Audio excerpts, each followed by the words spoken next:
कैसे हैं आप सभी। आई होप बहुत बढ़िया होंगे। आज फिर से अपने एक सेशन लेकर आई हूँ। अपना जो क्रैश कोर्स चल रहा है हिंदी का, उसमें अगली क्लास है आपकी। आज हम बात करेंगे भाषा एक उपकरण के रूप में। देखिए, जैसे कि जो लैंग्वेज है, जो भाषा है तो एक उपकरण ही, एक साधन ही तो है, एक मीडियम ही तो है ना। जो हम अपने विचारों को, अपने थॉट्स को, अपनी फीलिंग्स को दूसरों के सामने जाहिर करते हैं, उसके लिए एक उपकरण के रूप में, एक साधन के रूप में है। लेकिन हमारी जैसे डेली रूटीन में, डेली लाइफ में भी हम भाषा के जरिए ही हम बात करते हैं। लैंग्वेज है तभी हम बात कर रहे हैं, लैंग्वेज है तभी मैं आप सबको अपना लेक्चर डिलीवर कर पा रही हूँ। भाषा आप मेरी समझ पा रहे हो, आप मुझे मैसेज कर रहे हो, वो भी एक तरह से एक भाषा का ही रूप है, उपकरण ही है भाषा का, कि आप मुझे मैसेज कर रहे हो, मुझे बता रहे हो, मुझे अप्रिशिएट कर रहे हो। तो ये कहीं ना कहीं एक मीडियम है, और मीडियम ही है, एक उपकरण की तरह ही काम करता है, एक साधन की तरह ही काम करता है। अगर हमारे बीच में ये भाषा ही नहीं होता या भाषा नहीं होती तो हम कैसे एक दूसरे को अपनी बातों के बारे में बताते, कैसे मैं आपको लेक्चर समझा पाती, और कैसे आप मुझे कमेंट में रिप्लाई कर पाते। तो कहीं ना कहीं एक साधन के रूप में ही है लैंग्वेज।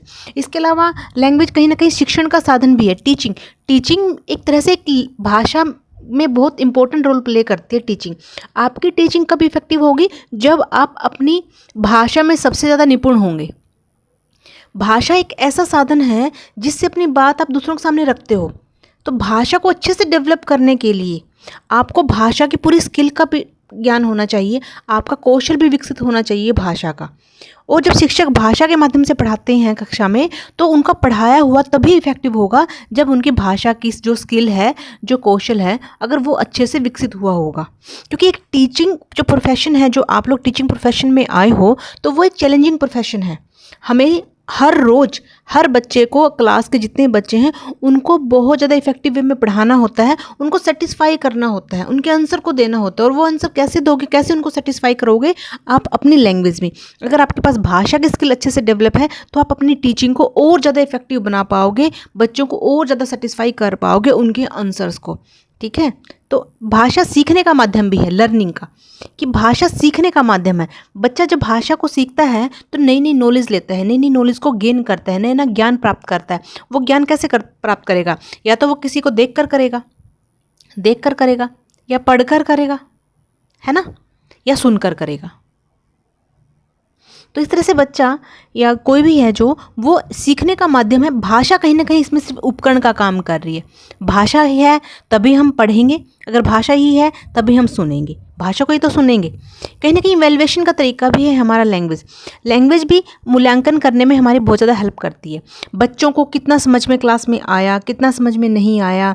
हम बीच बीच में, मान लीजिए हम बच्चों को लेसन पढ़ा रहे हैं, कोई पाठ पढ़ा रहे हैं, पाठ पढ़ाने के बाद लास्ट में हम बच्चों से क्वेश्चन करते हैं और बच्चे उसका आंसर देते हैं। तो कहीं ना कहीं क्वेश्चन और आंसर के बीच की जो प्रक्रिया है, इसमें हमने भाषा को एक उपकरण के रूप में माना है, और भाषा के जरिए ही हमने उनसे क्वेश्चन करे, और भाषा के जरिए ही बच्चों ने आंसर दिए। तो कहीं ना कहीं क्वेश्चन पूछना, प्रश्न पूछना मूल्यांकन का एक इवैल्यूएशन का तरीका है। या हमने पूछ लिया, जैसे मैं बोलती हूँ आपको कि अगर मेरा लेक्चर समझ में आया हो, अगर नहीं आया हो तो आप मुझे मैसेज करना, बताना क्या चीज़ सही है और क्या चीज़ आपको समझ में नहीं आ रही। तो कहीं ना कहीं ये इवैल्यूएशन है, एक फीडबैक है जो मैं आप लोगों से चाह रही हूँ। और दिन भर दिन जब आप मुझे मैसेज करते हो हर वीडियो के नीचे, तो बड़ा अच्छा लगता है, एक मोटिवेशन मिलता है एक टीचर को भी। तो कहीं ना कहीं इवैल्यूएशन है। मुझे ये इवैल्यूएशन से पता चल रहा है कि आप लोग बड़े इंटरेस्ट के साथ हिंदी पेडागोजी देख रहे हो। ठीक है। तो कहीं ना कहीं इसमें एक उपकरण क्या है? हमारा भाषा ही हमारा एक सोर्स है, एक मीडियम है। और लैंग्वेज स्किल को विकसित करना, डेवलप करना, तो मैंने कल आपको बताया ही था कि सोशल स्किल जो हमारी डेवलप होगी वो हमारी कहीं ना कहीं हमारी भाषा से ही होती है। भाषा अगर हमारी अच्छे से विकसित है तो हम दूसरों को अच्छे से अप्रिशिएट कर पाएंगे, दूसरों को अच्छे से मोटिवेट कर पाएंगे, दूसरों से अच्छे तरीके से बात कर पाएंगे, अपनी बात को दूसरों के सामने अच्छे से रख पाएंगे। ग्रुप डिस्कशन होगा तो वहाँ पर अच्छे से बातचीत कर पाएंगे, है ना। कोई टीचर स्कूल में प्रोजेक्ट दे रहा है, बच्चे आपस में डिस्कशन कर रहे हैं, और वो डिस्कशन के जरिए जब एक दूसरे से वार्तालाप करते हैं, डिस्कस करके प्रोजेक्ट बनाते हैं, कहीं ना कहीं सोशल स्किल डेवलप होता है। क्योंकि जो लैंग्वेज है, लैंग्वेज हर तरह की स्किल का डेवलपमेंट करने में हेल्प करती है। भाषा ही हमारी पर्सनैलिटी को बनाती है। पर्सनैलिटी यानी कि व्यक्तित्व से ही जो हमारा व्यक्तित्व है, एक भाषा से ही हमारे व्यक्तित्व का भी पता चलता है। क्योंकि जो पर्सनैलिटी है, पर्सनैलिटी एक बहुत ब्रॉड टर्म है, उसमें कहीं ना कहीं एक भाषा छोटा सा पार्ट आता है कि जब हम बोलते हैं, हमारे बोलने से ही हमारे व्यक्तित्व का पता लगाया जाता है, हमारे आचार विचार व्यवहार का पता लगाया जाता है। तो कहीं ना कहीं हमारी पर्सनैलिटी, हमारी भाषा, ये भी हमारे सामाजिक जो कौशल है उसको विकसित करने में हेल्प करती है। चलिए अब बात कर लेते हैं भाषा के कौशल की। भाषा का कौशल जो है ये बड़ा इंपॉर्टेंट टॉपिक है, इससे आपके एग्जाम में 100% क्वेश्चन यहाँ से बनता ही बनता है, बिल्कुल बनता है। भाषा के कौशल, भाषा के मेनली 4 कौशल हैं आपके: सुनना, बोलना, पढ़ना और लिखना। और इन चारों का एक क्रम है, और ये क्रम भी, ये ऑर्डर भी आपको याद रखना पड़ेगा। अगर हिंदी इंग्लिश में बात करें तो LSRW, ये हमारा एक सीक्वेंस है। बच्चे हमेशा इसी सीक्वेंस में याद करते हैं, इसी सीक्वेंस में सीखते चलते हैं, लर्निंग इसी सीक्वेंस में करते हैं। जब बच्चा जन्म लेता है तो वो सुनता है चीज़ों को, जितना ज़्यादा उसके कानों में साउंड जाएगी, वर्ड्स जाएंगे, उतनी ही अच्छे तरीके से वो बोल पाएगा। अगर वो बोलेगा अच्छा, तभी वो अच्छे से पढ़ पाएगा, और पढ़ेगा तभी वो अच्छे से लिख पाएगा। तो ये एक सीक्वेंस है, ये एक ऑर्डर है। हमेशा आपके सीक्वेंस से और ऑर्डर से हमेशा क्वेश्चन आता है, तो याद रखना इसका सीक्वेंस यही है कि पहले सुनेंगे, सुनेंगे तभी बोलेंगे, बोलेंगे तभी तो हम पढ़ेंगे, और पढ़ेंगे तभी तो हम लिखेंगे। अब ये क्वेश्चन में बहुत बार आता है, जो हमारी 4 स्किल हैं, 4 स्किल को हम 2 टाइप से भी डिवाइड कर सकते हैं। एक तो होती है आपकी रिसेप्टिव स्किल, ग्रहणात्मक कौशल, एक होती है आपकी एक्सप्रेसिव स्किल, अभिव्यंजनात्मक कौशल। ठीक है, अब ग्रहणात्मक स्किल क्या होती है, रिसेप्टिव स्किल क्या होती है? ऐसा कौशल जिससे हमें कुछ ग्रहण किया जाए, जिससे हम कुछ ग्रहण करें, यानी जिससे हम कुछ नॉलेज लें, जिससे हम कुछ ज्ञान लें। ठीक है, तो इसमें आपके 2 आएंगे, सुनना और पढ़ना। जब भी हम नॉलेज लेने की या स्किल की बात करते हैं, ग्रहण करने की बात करते हैं, जब हम सुनेंगे तभी हम शब्दों को, हमारे वर्ड वोकैब को बढ़ा पाएंगे, हमारी नॉलेज को, ज्ञान को बढ़ा पाएंगे, है ना। सुनेंगे तभी तो, सुनेंगे, जितने ज़्यादा सुनेंगे उतने ही ज़्यादा हमारा जो स्किल है लैंग्वेज की, उतनी ही ज़्यादा डेवलप होगी। अगर हमारे पास शब्द ही नहीं होंगे तो हम कैसे बात करेंगे, कैसे हम बोलेंगे? और सबसे ज़्यादा ज़रूरी है कि सुनना, लिसनिंग पर बात करना, कि जितना ज़्यादा हो सके सुने, बच्चों को सुनाओ आप। इसीलिए जब बच्चा प्राइमरी स्कूल में, प्राथमिक कक्षा में जब बच्चा जाता है, प्ले स्कूल बोलो या फिर आप नर्सरी स्कूल में बोलो, तो वहाँ पर बच्चे के लिसनिंग स्किल पर बहुत ज़्यादा काम किया जाता है। बच्चों को बहुत सारी चीज़ें सुनवाई जाती हैं। बच्चा कहानियाँ सुनता है, कविताएँ सुनता है, टीचर बोलती है, बच्चे सुनते हैं। तो सुनना बहुत ज़्यादा ज़रूरी है। जितना ज़्यादा सुनेगा उतना ही बच्चे का वर्ड वोकैब, शब्द भंडार बच्चे का उतना ही ज़्यादा बढ़ेगा, क्योंकि शब्द कहीं ना कहीं वोकैब बच्चे की लैंग्वेज को डेवलप करने में हेल्प करते हैं। अगर आपके वर्ड वोकैब सबसे अच्छे हैं तो मीन्स आपकी लैंग्वेज भी अच्छे से हो सकती है, आपकी कमांड लैंग्वेज भी बढ़िया हो सकती है। ठीक है, और फिर पढ़ना, जितने ज़्यादा पढ़ेंगे, ओबे से अगर हम पढ़ेंगे, पढ़ने से ही तो हमारा शब्द भंडार बढ़ेगा, वर्ड वोकैब बढ़ेगा, हमारे विचार हमारे माइंड में आएंगे, थॉट्स हमारे माइंड में आएंगे, और हमें नॉलेज मिलेगी, हमें ज्ञान मिलेगी, है ना। तो सुनना और पढ़ना ग्रहणात्मक कौशल का पार्ट है, रिसेप्टिव स्किल का पार्ट है। अगर अब पूछे ना आपसे कि रिसेप्टिव स्किल क्या है, आर के साथ आप जोड़ लीजिए एल को और आर को। ठीक है, लिसनिंग और रीडिंग, आर में क्या आएगा, एल और आर, लिसनिंग और रीडिंग। फिर आता है आपका एक्सप्रेसिव स्किल, आपकी अभिव्यंजनात्मक कौशल, जहाँ हम, मान लीजिए हमने ग्रहण तो कर लिया सुनकर और पढ़कर, अब हमने ग्रहण किया है उसको दूसरों के सामने व्यक्त करना है, दूसरों के सामने एक्सप्रेस करना है। अब दूसरों के सामने एक्सप्रेस कैसे करोगे आप उस चीज़ को? या तो आप लिख कर करोगे,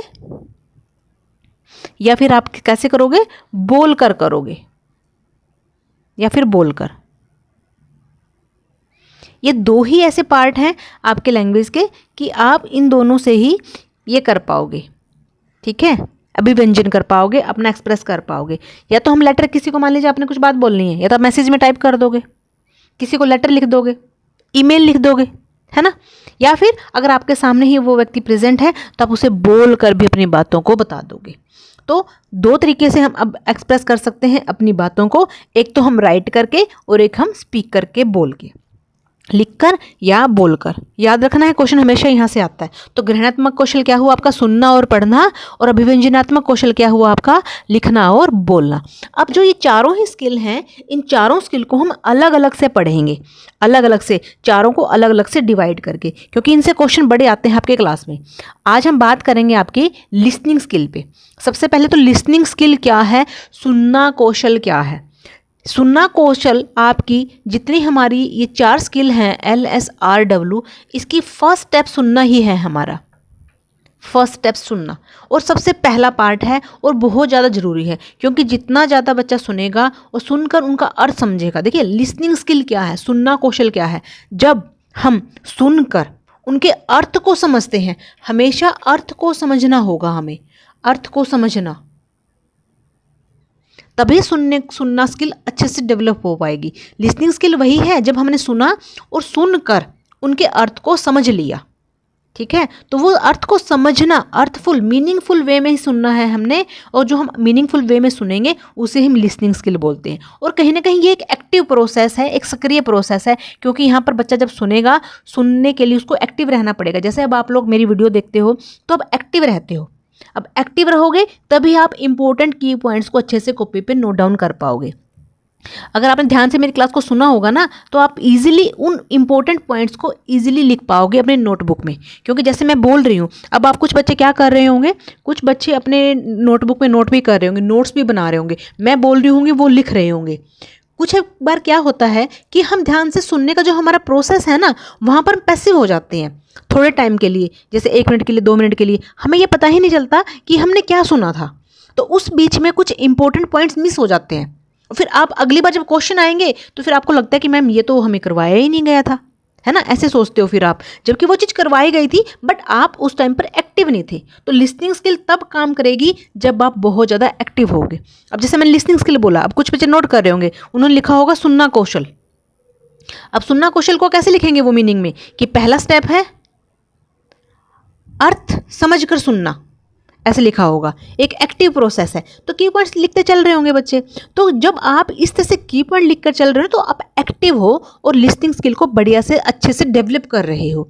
जितना आप छोटे छोटे की पॉइंट्स पे ध्यान दोगे उतनी ही लिसनिंग स्किल आपकी बहुत अच्छी बनेगी। और उसके बाद फिर आपने उस बात पे प्रतिक्रिया भी देनी है। जैसे आपने मेरा लेक्चर सुना, वहाँ तो आप लिसनिंग स्किल कर रहे हो, साथ में अपने नोट भी कर रहे हो, और फिर सब जब आप मुझे कमेंट सेक्शन में मैसेज करते हो तो वहाँ पर आप अपनी प्रतिक्रिया देते हो, फीडबैक देते हो कि मेरा पढ़ाया हुआ आप वाकई में आपको सुना, अच्छे से सुना आपने और आपको समझ में भी आ गया।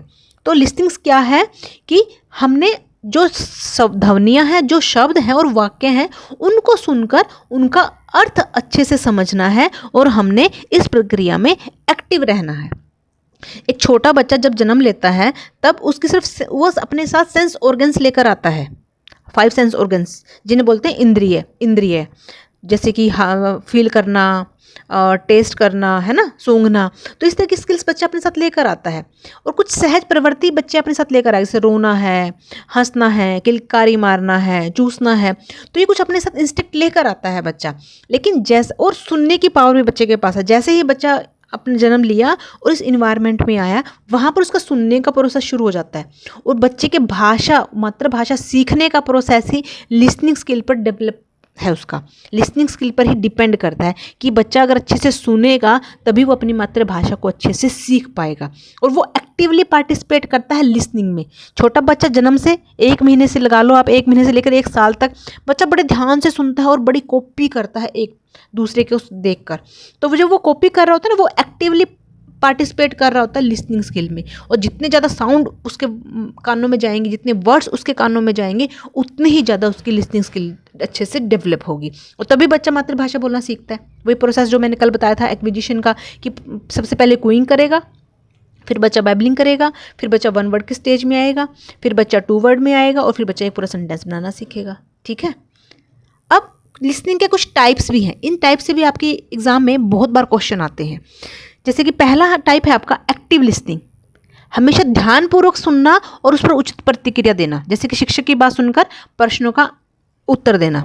जैसे मैं बोलती हूँ आपको कि आप आंसर दो मुझे, लिसनिंग क्या हुआ कि ध्यानपूर्वक सुनना और उस पर उचित प्रतिक्रिया देना। टीचर की बात को सुनकर क्वेश्चंस के आंसर देना, उसे बोलते हैं एक्टिव लिसनिंग, सक्रिय सुनना। अगला पॉइंट है आपका, अगला स्टेप है निष्क्रिय श्रवण, पैसिव लिसनिंग। अब पैसिव लिसनिंग क्या है कि यहाँ सिर्फ आप सुनते हो, उसकी कोई प्रतिक्रिया नहीं देते कि कितना सुना कितना नहीं सुना, अब हमें नहीं पता, कि आप पैसिव रहते हो, आपने सिर्फ सुन लिया और बाद में उसका कोई आंसर नहीं दिया, ना उसकी कोई प्रतिक्रिया दी।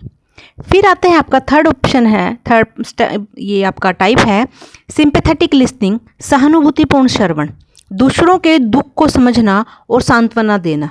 सिंपैथी यानी कि दूसरों को सहानुभूति दिखानी। मान लीजिए किसी को कोई प्रॉब्लम है, कोई समस्या में है, आपने क्या किया, उसके दुख को सुन लिया, उसको समझा और उसको सांत्वना दे दी, बस। अगला है चयनात्मक श्रवण, सिलेक्टिव लिसनिंग, केवल जरूरी सूचनाओं को सुनना और बाकी को छोड़ देना। यहाँ पर सिर्फ आप क्या करोगे, अगर आपको जिस चीज़ की ज़रूरत है, जो इम्पोर्टेंट है आपके लिए, जो ज़रूरी है, सिर्फ उसको ही सुनोगे, बाकी को आप छोड़ दोगे, उसे बोलते हैं सिलेक्टिव लिसनिंग, चयनात्मक श्रवण। फिफ्थ पॉइंट है आपका विवेचनात्मक सुनना, क्रिटिकल लिसनिंग, यानी कि सुनी गई जानकारी का विश्लेषण करना, क्रिटिसिज्म करना, विवेचना करना, समाचार सुनकर तथ्यों की जांच करना। ठीक है। अब एक है आपका एम्पैथेटिक लिसनिंग। सिंपैथेटिक लिसनिंग और एम्पैथेटिक लिसनिंग दोनों में थोड़ा सा माइनर डिफरेंस है। एम्पैथेटिक लिसनिंग को हिंदी में बोलते हैं सह अनुभूतिपूर्ण श्रवण, खुद को सामने वाले की जगह पर रखकर उसकी भावना को समझना। अब इन दोनों में माइनर सा डिफरेंस है, बिल्कुल माइनर सा। एक सिंपैथेटिक लिसनिंग, एक एम्पैथेटिक लिसनिंग। सिंपैथेटिक में क्या होगा, सिर्फ आप सहानुभूति के पर्पज से दूसरों की बात को सुनोगे, उसकी परेशानी को सुनोगे, उसको सांत्वना दे दोगे कि हाँ हाँ ठीक है, चलो कोई बात नहीं, हो जाएगा ठीक। और एम्पैथेटिक में क्या होगा कि आप दूसरों को खुद की जगह पर रखकर उसकी भावनाओं को समझोगे और उसके जैसा ही आप फील करना शुरू कर देते हो। जैसे कि मूवी, जब कई बार मूवी देखते हो ना, कोई इमोशनल मूवी आ जाती है और रोना शुरू कर देते हैं हमें लगता है कि हमारे साथ ये चीज़ हो रही है, तो वहाँ जब हम मूवी को देखकर रोना शुरू करते हैं, वो रोना एम्पैथेटिक लिसनिंग का पार्ट है। और सिंपैथेटिक लिसनिंग में हमारी किसी फ्रेंड की कोई प्रॉब्लम है, हमें सिर्फ सुना और उसको सिर्फ सांत्वना दे दी। इन दोनों में ये डिफरेंस है। फिर एक होता है आपका एप्रिशिएटिव लिसनिंग। एप्रिशिएटिव लिसनिंग में होता है आनंद के लिए सुनना, कि आपने सिर्फ मनोरंजन के लिए कोई मूवी सुन ली, मूवी देख ली, या कोई संगीत सुन लिया, या कोई कहानी सुन ली, तो वहाँ पर हम सिर्फ अपने आनंद के लिए कोई चीज़ों को सुनते हैं, सिर्फ उसे बोलते हैं एप्रिशिएटिव लिसनिंग या आनंद के लिए सुनना। ठीक है। अब कुछ एक इम्पोर्टेंस है इस लिसनिंग स्किल की, कि लिसनिंग स्किल हमने बच्चों में डेवलप क्यों करनी है, क्योंकि भाषा कहीं ना कहीं सीखने की एक नींव है। अगर भाषा हमारे अच्छे से डेवलप है, हमें भाषा अच्छे से आती होगी, तब हम कुछ नई नॉलेज को अच्छे से गेन कर पाएंगे। बच्चे सबसे पहले सुनकर ही भाषा सीखते हैं, और कहीं ना कहीं जो हमारा कम्युनिकेशन है, हमारा संचार है, उसको भी डेवलप करने में भाषा हमारी इंपॉर्टेंट रोल प्ले करती है। एजुकेशन में सक्सेस होने के लिए भी भाषा कहीं ना कहीं हमारा इंपॉर्टेंट रोल है, और सोशल स्किल को मजबूत बनाने में भी कहीं ना कहीं भाषा का बहुत ज़्यादा इंपॉर्टेंट रोल है। अब जब ये लिसनिंग स्किल ही सही डेवलप होगी, तभी आपकी ये सारी की सारी जो चीज़ें हैं, जो इम्पोर्टेंस है, वो तभी डेवलप हो पाएंगी। अब कुछ एक स्ट्रेटजी है कि जो लिसनिंग स्किल है, इस लिसनिंग स्किल को इम्प्रूव कैसे करें हम, क्लास में से कौन सी एक्टिविटी कराएं कि बच्चे की लिसनिंग स्किल अच्छे से डेवलप हो। देखिए, कोई भी अगर स्किल बच्चे की सिखानी है, सबसे पहले तो हमने उसमें बच्चे का इंटरेस्ट क्रिएट करना है। कोई भी चीज़ को हमने पहले रोचक बनाएंगे, इंटरेस्ट क्रिएट करेंगे, बच्चे को मोटिवेट करेंगे, और जो भी मैटर हम बच्चे को सुनवाना चाह रहे हैं वो उसके मेंटल लेवल के अकॉर्डिंग होना चाहिए। ठीक है, उसकी एज के अकॉर्डिंग होना चाहिए। ये चीज़ें तो बेसिक्स ही हैं, ये आपको पता होनी चाहिए कि जब भी हमने बच्चे में लिसनिंग स्किल का, कोई भी स्किल का डेवलपमेंट करना है, सबसे पहले बच्चे को इंटरेस्ट क्रिएट करेंगे, बहुत इंटरेस्टिंग बनाएंगे, मोटिवेट करेंगे, मेंटल लेवल के अकॉर्डिंग टॉपिक्स लेकर आएंगे, उसकी एज के अकॉर्डिंग टॉपिक्स लेकर आएंगे, तभी हम बच्चे में उस जो स्किल हमने सिखानी है, तभी बच्चे अच्छे से उस स्किल को सीख पाएगा। तो क्लासरूम में हम कौन कौन सी एक्टिविटी करवा सकते हैं? सबसे पहले तो डिक्टेशन, श्रुतलेख। टीचर क्या करेगा? धीरे धीरे वाक्य बोलेगा। कोई जैसे कि छोटा बच्चा है, लिखना सीख रहा है, अभी नर्सरी क्लास में है, अल्फ़ाबेट सीख लिए हैं या स्वर व्यंजन सीख लिए हैं, टीचर बीच बीच में से बोलता है कि कै लिखो, घ लिखो, च लिखो, है ना, ए लिखो, डी लिखो, सी लिखो। तो ये कहीं ना कहीं डिक्टेशन है, श्रुतलेख, सुन कर लिखना, कि जब टीचर बोल रहा है और बच्चे उस चीज़ को लिख रहे हैं। फिर सेंटेंस लिखना, जैसे कि उदाहरण या एग्जाम्पल लिखा हुआ है, हमें पेड़ लगाने चाहिए, तो बच्चे लिखेंगे इसको, फिर टीचर देखेगा कि बच्चों ने कितना ध्यान से सुना और फिर उस चीज़ को सुनकर और अपनी कॉपी में नोट किया। तो वहाँ पर से बच्चे की मिस्टेक का पता चलता है कि साउंड हम कैसे निकाल रहे हैं, टीचर एक साउंड कैसे निकालता है, क्योंकि शुरुआत में बच्चे जब लिखना सीखते हैं साउंड से सीखते हैं, और मात्राओं का ज्ञान भी बच्चे साउंड से करते हैं। जैसे कि हिंदी में छोटी की मात्रा, बड़ी की मात्रा। बच्चे इस साउंड की पहचान टीचर के बोलने से करते हैं। टीचर बताता है कि छोटी की साउंड छोटी कम आएगी, बड़ी की साउंड थोड़ी लंबी आएगी, तो इस तरह से करते हैं। तो वहाँ पर सुनकर जब बच्चे लिखेंगे तो पता चलेगा कि बच्चों ने कितने अच्छे तरीके से लिसनिंग स्किल को अच्छे से डेवलप किया और उन्होंने कितना अपने उस पर काम किया। फिर कहानी सुनना और प्रश्न पूछना। अब टीचर क्या करेगा, कहानी सुनाकर बच्चों से उस कहानी से रिलेटेड क्वेश्चन पूछेगा कि बताओ जो वो थर्स्टी करो है, प्यासा कौवा है, उसमें कौवे ने क्या क्या किया। फिर बच्चे क्या करेंगे, उसका आंसर देंगे। तो कहानी सुनाना और उनसे क्वेश्चन करना। देखना यहाँ पर एक्टिव किया जा रहा है बच्चों को कि मैं कहानी सुनाऊंगी या सुनाऊंगा और आपको उसमें से क्वेश्चन के आंसर देने हैं। तो यहाँ पर एक्टिव लिसनिंग का पार्ट है ये कि बच्चे सक्रिय हैं सुनने के लिए, कि सुनेंगे और फिर वो उस क्वेश्चन से रिलेट आंसर करेंगे। हमेशा हम भी यही करते हैं। जब जैसे जैसे बच्चे का लेवल बढ़ेगा, क्लास में बच्चा जाएगा आगे क्लास में, जैसे first second third fourth fifth तक, हम क्या करते हैं, बच्चों को यही बोलते हैं कि पूरा चैप्टर पढ़ें, अब मैं पढ़ाऊंगी या पढ़ाऊंगा, उसके बाद फिर मैं उसमें से क्वेश्चन पूछूंगा। तो बच्चे तभी अटेंटिव होकर, एक्टिव होकर अच्छे से सुनते हैं और क्वेश्चन के आंसर दे पाते हैं। निर्देशों का पालन करना, इंस्ट्रक्शन का सरल निर्देश देकर क्रिया करना। जैसे लाल रंग की किताब उठाओ, पेज 15 खोलो। तो इंस्ट्रक्शंस देने के लिए भी कहीं ना कहीं हम लैंग्वेज का यूज़ करते हैं, लिसनिंग स्किल का यूज़ करते हैं। फिर आता है ध्वनि की पहचान, साउंड रिकॉग्नाइजेशन करनी। साउंड की पहचान बड़ी मैटर करती है आपकी लैंग्वेज में, लिसनिंग स्किल में, कि बहुत अलग अलग डिफरेंट साउंड्स को बच्चों को सुनवाना, जानवरों की, पक्षियों की, उनकी साउंड को फिर पहचान करवाना कि किसकी साउंड है। ये भी लिसनिंग स्किल का पार्ट है, एक एक्टिविटी है। टीचर साउंड निकाले, मोर की साउंड निकाले, कैट की साउंड निकाले, डॉग की साउंड निकाले, और बच्चे फिर पहचाने कि किसकी साउंड है। और छोटे से 1-1.5-2 साल के बच्चे को सब साउंड्स का पता होता है। फिर सुनना कौशल का मूल्यांकन, इवेल्युएशन या असेसमेंट्स ऑफ लिसनिंग स्किल क्या कैसे करेंगे। कुछ हम क्वेश्चंस दे सकते हैं, एमसीक्यू जो हमने बच्चों को सामग्री सुनाई, यानी कोई जो मटेरियल हमने लिसनिंग स्किल का मटेरियल यूज़ किया, तो बच्चों से एमसीक्यू करवाए, या कोई हमने समरी लिखवा ली बच्चों से, या जो कहानी सुनवाई थी वो कहानी लिखवा ली। इंस्ट्रक्शन बच्चों को दे दी कि अच्छे से इंस्ट्रक्शन ये चीज़ें करो, ठीक है। तो इस तरह से क्वेश्चन इस तरह से भी आ सकते हैं कि सुनना कौशल के विकास के लिए सबसे उपयुक्त गतिविधि कौन सी है। श्रुतलेख करना और कहानी सुनकर प्रश्नों के उत्तर देना। सक्रिय सुनना क्या है, ध्यानपूर्वक सुनना, समझना और उचित प्रतिक्रिया देना। अब सुनने में टीचर का रोल क्या होगा। टीचर का खुद से ही शब्दों पर पहचान बनाना, स्पष्ट होना, उच्चारण क्लियर करना, पोज अच्छे से देना, इंटोनेशन देना, ये सारी चीज़ें टीचर को आनी चाहिए। इंटरेस्टिंग बनाना है हर एक्टिविटी को, ध्यानपूर्वक सुनने के लिए मोटिवेट करना है, जो गलतियाँ आई हैं उस गलतियों को सुधारने के लिए पॉजिटिव सकारात्मक प्रतिक्रिया देनी। जब भी बच्चा गलती करेगा, गलती को कभी भी हम नेगेटिव वे में नहीं लेंगे, हमेशा उसको पॉजिटिव वे में लेंगे, क्योंकि गलती सीखने की पहली सीढ़ी है। जब बच्चा गलती करता है मीन्स वो सीख रहा है। यहाँ हम नेगेटिव वे में नहीं, पॉजिटिव वे में लेंगे। गलतियाँ करेगा तभी बच्चा लर्निंग करेगा, तभी बच्चा सीखेगा। और कॉमन कुछ प्रॉब्लम्स होती हैं, बच्चों की समस्याएं होती हैं, उनको समाधान कैसे करेंगे। जैसे अगर बच्चा कोई ध्यान ना दे क्लास में, तो हम क्या करेंगे, टीचर देखेगा कि कोई इंटरेस्टिंग कोई सामग्री लेकर आए। नहीं समझ पा रहा है तो बच्चे को वर्ड वोकैब पर ध्यान दे, टीचर ज़्यादा से ज़्यादा शब्दों को, शब्दावली पर, विकास पर जोर दे। तेज बोली को नहीं समझ पा रहे हैं, थोड़ा धीमी और स्पष्ट बोलें। कि टीचरों की हर किसी के अपने अलग अलग बोलने का तरीके होते हैं। कोई बिल्कुल आराम से बोलता है, कोई बहुत ज़्यादा तेज़ बोलता है, कोई बहुत धीमे बोलता है। तो वो सिचुएशंस चीज़ें होती हैं, वो डिपेंड करती हैं कि कैसे कैसे आप करोगे, ठीक है। तो ये था आज का हमारा लिसनिंग स्किल। आई होप आप सबको बहुत अच्छे से समझ में आया होगा। अगली स्किल के लिए हम कल अगले सेशन में शुरू करेंगे। तब तक आप पढ़ते रहिए, ऐसे ही वीडियो देखते रहिए। Take care, bye bye.